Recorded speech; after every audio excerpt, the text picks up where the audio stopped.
queridos hermanos sacerdotes, queridos y queridas jóvenes, un saludo a todos en este Día del Señor, en este domingo tercero del tiempo de la Cuaresma. Quiero aprovechar también para saludar a nuestros seminaristas y agradecer su aportación ayer en la velada, que nos trajo de un modo tan sencillo, tan jovial, como dirían los italianos, tan divertente, ¿no? La conversión de San Ignacio, con grandes personajes de la historia de la Iglesia, Agustín, Francisco, Domingo, y podríamos poner muchos más, ¿no? También, pues, al gran Ignacio o al gran Francisco Javier, entre otros muchos. Hoy hemos leído el Evangelio. Si alguno habéis podido ver en vuestro móvil o lo que sea el Evangelio de hoy, habréis visto que no hemos leído el Evangelio de este ciclo B, sino que hemos leído el Evangelio del ciclo A, el Evangelio de la Samaritana. La razón es una razón muy hermosa, muy bonita, y es que aquí entre vosotros hay dos personas, dos jóvenes, que en la próxima noche de Pascua van a recibir los sacramentos de la iniciación cristiana, el bautismo, la confirmación y la Eucaristía, un gran gozo a la Iglesia. Lo van a recibir junto a 34 catecúmenos más en nuestra catedral.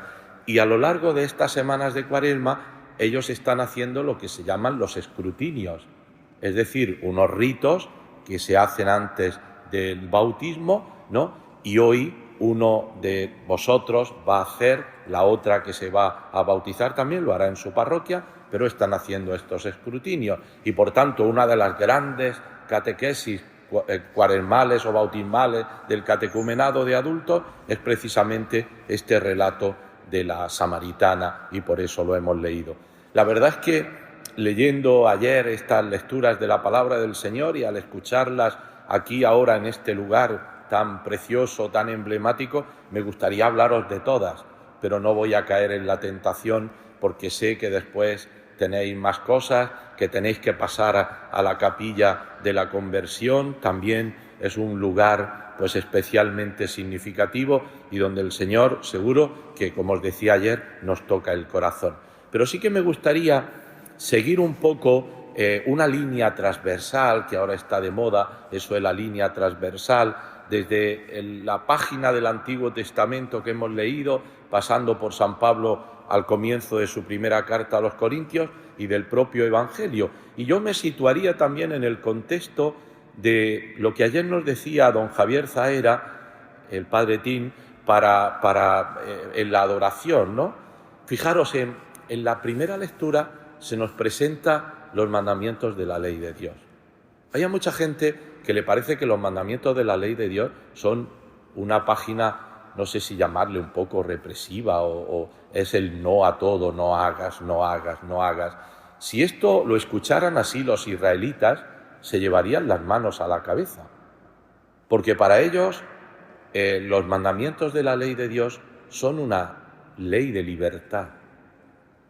Es el signo del reconocimiento de que son pueblo, de que han sido liberados de la opresión de la esclavitud de Egipto, y todo pueblo que se precie tiene una ley por la que regirse. Y precisamente los mandamientos de la ley de Dios son la ley de la libertad, la ley del conocimiento, del reconocimiento de la identidad de que son pueblo de Dios. ¿Y contra qué tiene que luchar Israel? ¿Contra Egipto, el Egipto físico? Pues ya veis que al fin y al cabo no fue tan difícil salir de Egipto. Israel sobre todo tiene que luchar contra el pecado, al que podemos llamar Egipto también, no el lugar físico. ¿Y cuál es el pecado fundamental? Y hacía referencia al principio esta lectura que hemos escuchado, la idolatría. Es decir, adorar a aquello que no es Dios, poner el corazón en aquello que no es Dios. Había ídolos en Egipto, había ídolos en el desierto, había ídolos ya en la tierra prometida, pero hoy también nosotros, cada uno de nosotros, tenemos ídolos. Hay una frase muy ingeniosa, como todas ellas, de Chesterton, este escritor inglés, cuando dice que cuando el hombre se aparta de Dios, cuando el hombre no reconoce a Dios, se hace ídolos. Se hace muchos diosecillos a los que adora y que lo someten más que él cree que puede someternos el Dios con mayúscula. Fijaros, por poner una expresión que es simpática, no sé si caricaturesca, ¿no? El otro día en la visita pastoral estuve visitando una empresa, ¿no? Una empresa que hace películas o produce películas, series y tal, y fuimos a un despacho de uno de los directivos y dijo así tal cual: mirad, aquí tengo mi altarcito. Y entonces su altarcito estaba hecho de todos los personajes del cómic, del cine, ¿no? Yo con esto no hablo de él, sino de que esta es una expresión clara que el hombre de hoy que vive apartado de Dios se hace sus altarcitos. Esto lo refleja muy bien San Ignacio en el principio y fundamento del que ayer nos hablaba don Javier. Lo que pasa es que se quedó en la primera parte. Pero San Ignacio, y yo recomiendo que después en vuestra casa, y ahora con las facilidades que tenemos del móvil, que pongáis principio y fundamento de San Ignacio y leáis ese número de los ejercicios espirituales. Yo os confieso que muchísimas veces yo vuelvo sobre ese número, porque me hace muchísimo bien volver al principio y fundamento de mi vida. Y después de San Ignacio decir que el hombre es creado, ¿no?, para alabar, hacer reverencia y servir a Dios nuestro Señor y con eso salvar su alma, entonces San Ignacio sigue diciendo: ¿y las otras cosas? Es decir, todo lo que existe, todo lo creado, todo lo que yo tengo, ¿qué valen? Valen en la medida que me sirven a mí para conseguir el fin para el que he sido creado. Si no, no me valen.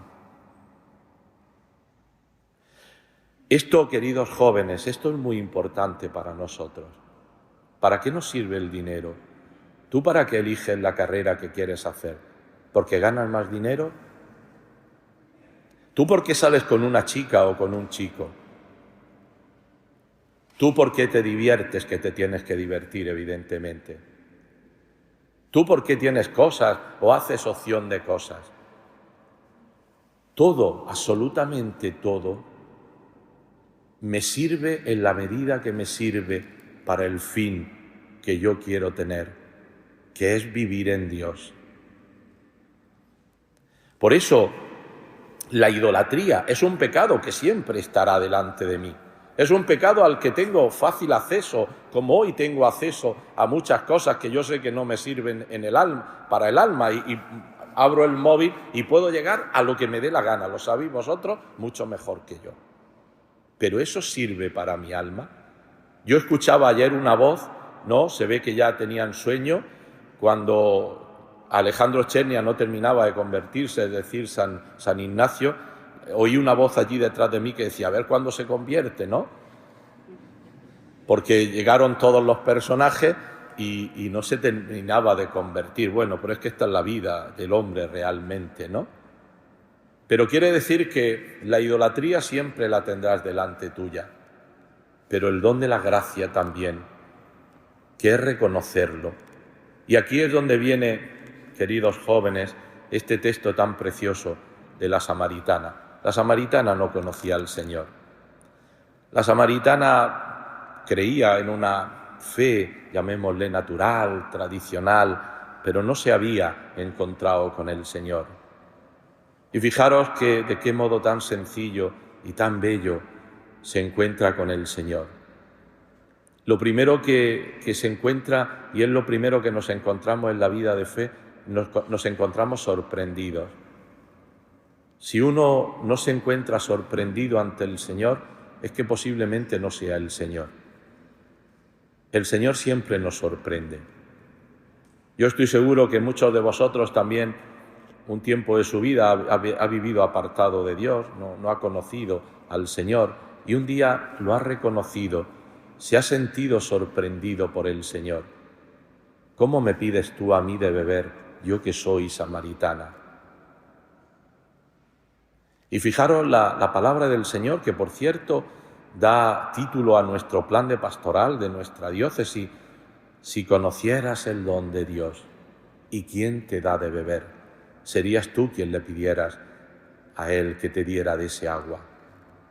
Sin duda que dicen los padres de la Iglesia que ese don de Dios es el Espíritu Santo. Es el Espíritu Santo que vive en nosotros, que actúa en nosotros, si nosotros nos dejamos reconocer por el Señor, por el Espíritu Santo. Aquella samaritana se ha dejado sorprender y se ha dejado tocar, se ha abierto al don del Espíritu Santo. Ese que le va a llevar por el camino para el reconocimiento pleno. Ahora sé que tú eres el Mesías. Y fijaros, hay aquí una cosa muy importante que ayer nos decían también en la adoración. Es que no se llega a ser cristiano, hemos de repetirlo una vez más, si no es por el encuentro con el Señor. Lo demás viene después.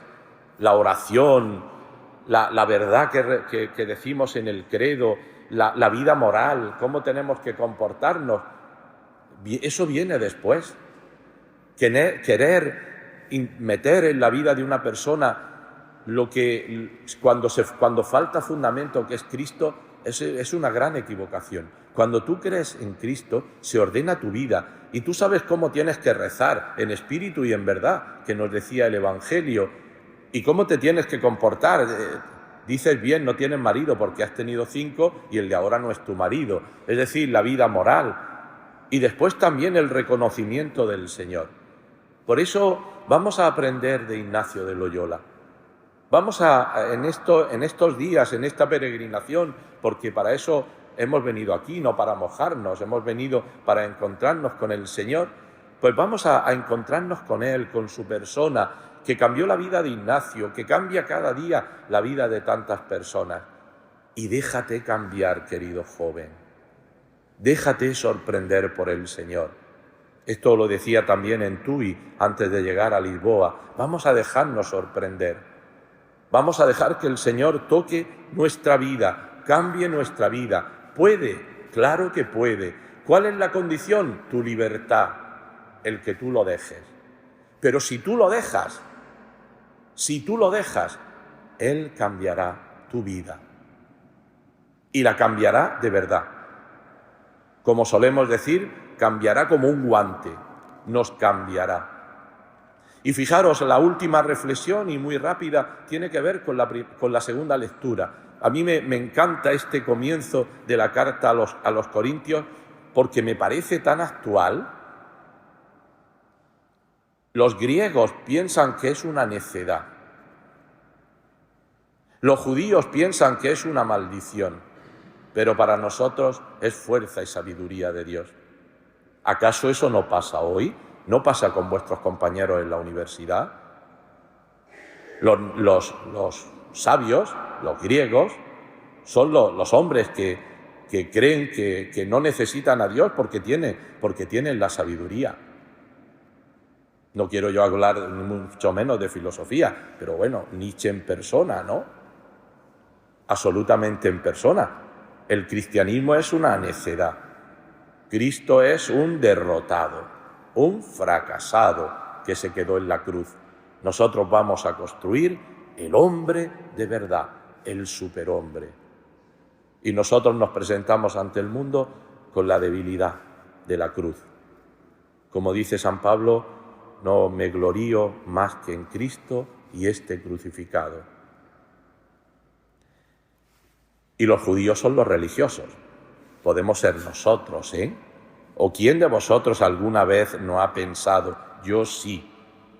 Hay que ver con lo bien que le van las cosas a este que pasa de Dios, y yo que voy a misa, que me confieso, que estoy en los grupos, que soy de todo, resulta que todo me sale mal en la vida. Es decir, que la cruz es una maldición.